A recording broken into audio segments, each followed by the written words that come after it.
Hello বন্ধুরা, career space YouTube চ্যানেলে আপনাদের সকলকে স্বাগত জানাই। আশা করি আপনারা সবাই ভালো আছেন। আজকে এই মুহূর্তে শিক্ষক নিয়োগ সংক্রান্ত যে সবচেয়ে গুরুত্বপূর্ণ আপডেট উঠে এসেছে, বিস্তারিত সেই সম্পর্কে আলোচনা করব।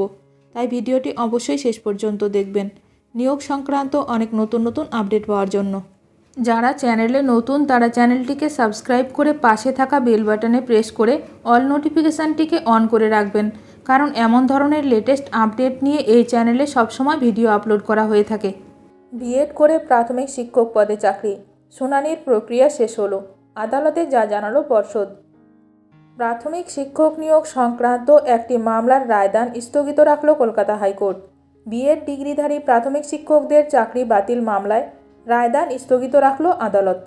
বিএড করে চাকরি পাওয়া শিক্ষকদের চাকরি বাতিল করতে হবে, এই দাবি নিয়ে কলকাতা হাইকোর্টে মামলা করা হয়। সেই মামলার শুনানি শেষ হয়েছে, আদালত রায়দান স্থগিত রেখেছে। সম্প্রতি সুপ্রিম কোর্ট নির্দেশে জানায়, প্রাথমিক শিক্ষক নিয়োগে বিএড ডিগ্রি বৈধ নয়, একমাত্র ডিএলএড করা চাকরি প্রার্থীরা আবেদন করতে পারবেন। এই নির্দেশের সূত্র ধরেই বিএড ডিগ্রিধারী প্রাথমিক শিক্ষকদের চাকরি বাতিলের দাবিতেও মামলা দায়ের হয় কলকাতা হাইকোর্টে। শুক্রবার সেই মামলার শুনানি শেষে রায়দান স্থগিত রেখেছে বিচারপতি অমৃতা সিনহার সিঙ্গেল বেঞ্চ। শুনানিতে মামলাকারীর পক্ষের আইনজীবীরা দাবি করেন, সুপ্রিম কোর্ট স্পষ্টভাবেই নির্দেশে জানিয়ে দিয়েছে, প্রাথমিক স্তরে শিক্ষকতার জন্য বিএড ডিগ্রি বৈধ নয়, কেবল ডিএলএড করা চাকরি প্রার্থীরা বৈধ। ফলে বিএড ডিগ্রি নিয়ে যারা প্রাথমিক শিক্ষক হিসাবে কর্মরত তাদের চাকরিও বৈধ নয়।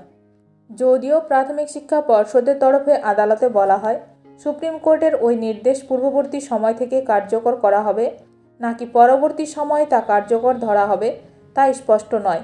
এই বিষয় নিয়ে ইতিমধ্যে সুপ্রিম কোর্টের দ্বারস্থ হয়েছে মধ্যপ্রদেশ সরকার।